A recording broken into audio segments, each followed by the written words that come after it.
أعوذ بالله من الشيطان الرجيم بسم الله الرحمن الرحيم موسیٰ علیہ السلام نے سفر طے کیا اور فرعون کی طرف چلے آئے۔ پہلے اپنی ماں، بہن اور بھائی سے ملے، پھر اپنے بھائی ہارون کو ساتھ لے کر فرعون کی طرف چلے۔ آپ نے دستک دی تو دربانوں نے آپ کو واپس لوٹا دیا۔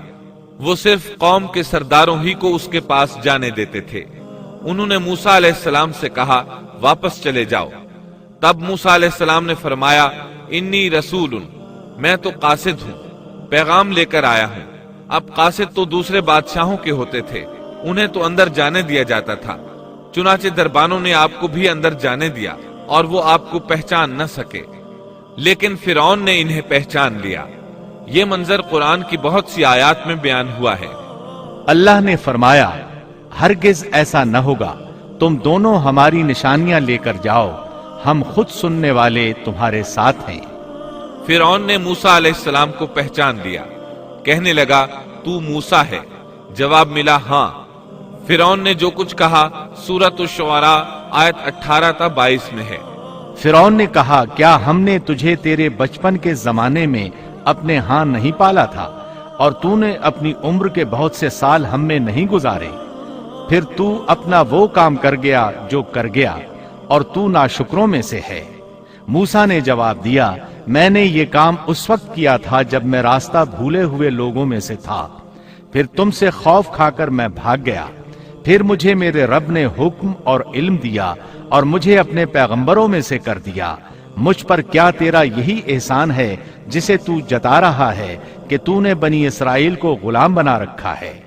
موسیٰ علیہ السلام نے یہ باتیں فرعون سے پورے رعب اور دبدبے سے کہیں۔ تب فرعون بولا وما رب العالمین، وہ رب کون ہے جس کی طرف تو ہمیں بلانا چاہتا ہے؟ موسیٰ علیہ السلام نے فرمایا وہ آسمانوں اور زمین اور ان کے درمیان کی تمام چیزوں کا رب ہے اگر تم یقین رکھنے والے ہو۔ یہ باتیں موسیٰ علیہ السلام نے فرعون کے دربار میں سر عام تمام لوگوں کو مخاطب کر کے کہی تھیں۔ آپ کی بات کا فرعون نے جو جواب دیا وہ سورۃ الشعراء آیت 25 تا 28 میں ہے۔ فرعون نے اپنے ارد گرد والوں سے کہا کیا تم سن نہیں رہے؟ موسیٰ نے فرمایا وہ تمہارا اور تمہارے اگلے باپ دادوں کا پروردگار ہے۔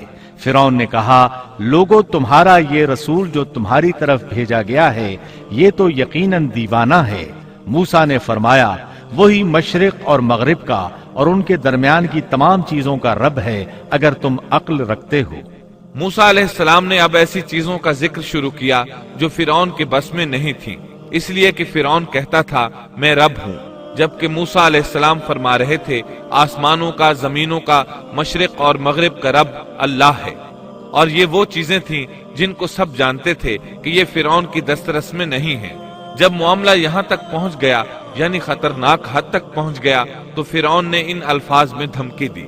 فرعون کہنے لگا سن لے، اگر تو نے میرے سوا کسی اور کو معبود بنایا تو میں تجھے قیدیوں میں ڈال دوں گا۔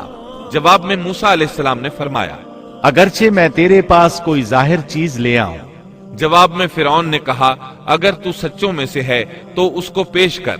اب وقت آ چکا تھا کہ موسیٰ علیہ السلام اس کے سامنے معجزات ظاہر فرماتے۔ سورہ طٰہٰ آیات 47 تا 51 میں یہ ذکر اس طرح ملتا ہے ہم تیرے پروردگار کے بھیجے ہوئے ہیں، تو ہمارے ساتھ بنی اسرائیل کو بھیج دے، ان کی سزائیں ختم کر دے، ہم تو تیری طرف تیرے رب کی طرف سے نشان لے کر آئے ہیں اور سلامتی اسی کے لیے ہے جو ہدایت کا پابند ہو جائے۔ ہماری طرف وحی کی گئی ہے کہ جو جھٹلائے اور روگردانی کرے اس کے لیے عذاب ہیں۔ فرعون نے پوچھا اے موسیٰ تم دونوں کا رب کون ہے؟ انہوں نے جواب دیا ہمارا رب وہ ہے جس نے ہر ایک کو اس کی خاص شکل و صورت عنایت فرمائی، پھر راہ سمجھا دی۔ اس نے کہا اچھا یہ تو بتاؤ اگلے زمانے والوں کا حال کیا ہونا ہے؟ فرعون کا مطلب یہ تھا کہ جنہوں نے اس رب کی عبادت نہیں کی جس کے بارے میں تو ہم سے گفتگو کر رہا ہے ان کا حال کیا ہوگا؟ موسیٰ علیہ السلام نے جو جواب دیا اس کا ذکر سورہ طٰہٰ آیت 52 میں آیا ہے۔ انہوں نے جواب دیا ان کا علم میرے رب کے ہاں کتاب میں موجود ہے، نہ تو میرا رب غلطی کرتا ہے نہ بھولتا ہے۔ اب وہ موقع آ پہنچا تھا کہ ان کے سامنے نشانیاں اور معجزات ظاہر کیے جائیں۔ فرعون بولا، اچھا اگر تو اپنے دعوے میں سچا ہے تو نشانیاں پیش کر۔ سورۃ الشعراء آیت 32 اور 33 میں ہے۔ موسیٰ نے اسی وقت اپنی لاٹھی ڈال دی جو اچانک کھلم کھلا اژدہا بن گئی، اور اپنا ہاتھ بغل میں دے کر نکالا تو وہ اچانک دیکھنے والوں کے لیے چمکنے لگا۔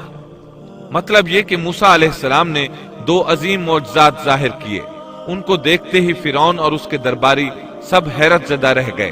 انہوں نے دانتوں تلے انگلیاں دبا لی، لیکن فرعون نے فوراً پینترا بدلا۔ وہ ڈر گیا تھا کہ کہیں اس کا کوئی درباری اسلام نہ قبول کر لے، چنانچہ فوراً بول اٹھا۔ کہنے لگا، اے موسیٰ، تم ہمارے پاس اس لیے آئے ہو کہ ہمیں ہمارے ملک سے اپنے جادو کے زور سے نکال دو۔ یعنی تو نے جادوگروں والا کرتب دکھایا ہے۔ ہم اچھی طرح جانتے ہیں کہ یہ جادو کی سرزمین ہے، یہاں بڑے بڑے جادوگر رہتے ہیں، لیکن یہ جادو عجیب سا ہے۔ کیا تیرا ارادہ یہ ہے کہ تو اپنے جادو کے زور سے ہمیں مرعوب کر کے بنی اسرائیل کو لے جائے؟ لیکن ہم مرعوب ہونے کی بجائے تیرا مقابلہ کریں گے۔ سو ہم بھی تمہارے مقابلے میں ایسا ہی جادو لائیں گے۔ تو ہمارے اور اپنے درمیان ایک وعدے کا وقت مقرر کر لے، نہ ہم اس کی خلاف ورزی کریں اور نہ تم کرو، کسی ہموار میدان میں مقابلہ ہو۔ موسیٰ علیہ السلام تو اسی موقع کی تلاش میں تھے تاکہ سب لوگوں کو دعوت دے سکیں۔ موسیٰ علیہ السلام نے اسی وقت کہا۔ موسیٰ نے جواب دیا کہ زینت اور جشن کے دن کا وعدہ ہے، اور یہ کہ لوگ دن چڑھے ہی جمع ہو جائیں۔ مطلب یہ تھا کہ چاشت کے وقت لوگوں کو جمع ہونے کے لیے کہا جائے۔ فرعون نے 40 جادوگر بلائے، اپنی مرضی سے ان کا انتخاب کیا۔ وہ سب کے سب نوجوان تھے۔ انہوں نے بڑے بڑے جادوگروں سے بچپن ہی سے جادو کا فن سیکھنا شروع کر دیا تھا۔ اپنے بچپن سے لے کر جوانی تک وہ جادو ہی سیکھتے رہے تھے۔ غرض سب کے سب یعنی 40 جادوگر جمع ہو گئے، پھر میدان میں آئے۔ موسیٰ علیہ السلام نے انہیں جن الفاظ میں ڈرایا وہ سورہ طٰہٰ آیت 61 میں آئے ہیں۔ موسیٰ نے ان سے کہا، تمہاری شامت آ چکی ہے، اللہ تعالیٰ پر جھوٹ اور افتراء نہ باندھو، کہیں اللہ تمہیں کسی قسم کی سزا سے نیست و نابود نہ کر دے، اور جو جھوٹ باندھتا ہے وہ بالآخر ناکام ہی رہتا ہے۔ جادوگروں نے یہ سن کر چہمے گوئیاں شروع کر دی۔ ان کو لوگ تو سن رہے تھے لیکن فرعون نہیں سن رہا تھا۔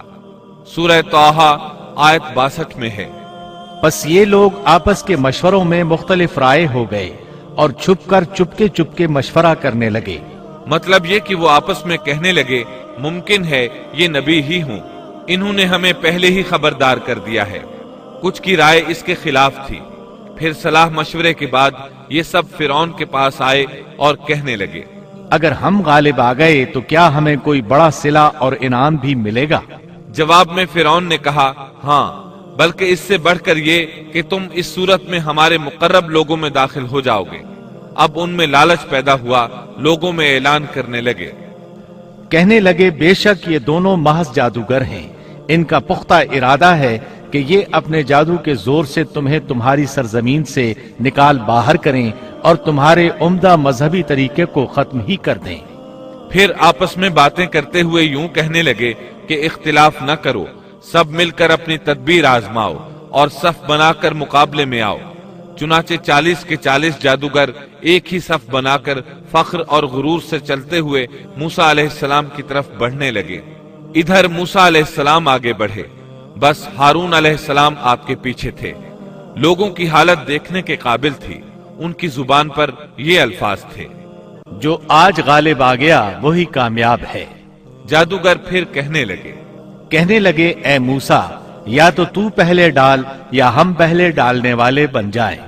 اللہ سبحانہ و تعالی نے موسیٰ علیہ السلام کی طرف وحی کی کہ پہلے انہیں ڈالنے دے۔ جواب دیا کہ نہیں، تم ہی پہلے ڈالو۔ ان جادوگروں کے پاس لاٹھیاں اور رسیاں تھیں، انہوں نے وہ میدان میں ڈال دی۔ دیکھتے ہی دیکھتے وہ لکڑیاں اور رسیاں حرکت کرنے لگی، عجیب و غریب شکل و صورت میں بڑی تیزی سے ادھر ادھر آنے جانے لگی۔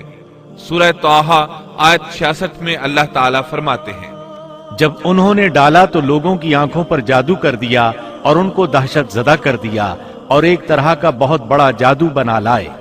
جادو کے کرتب سے لوگوں کی آنکھوں پر جادو کر دیا۔ بس سب کو یوں دکھائی دیتا تھا کہ یہ سب سانپ ہیں۔ سب لوگ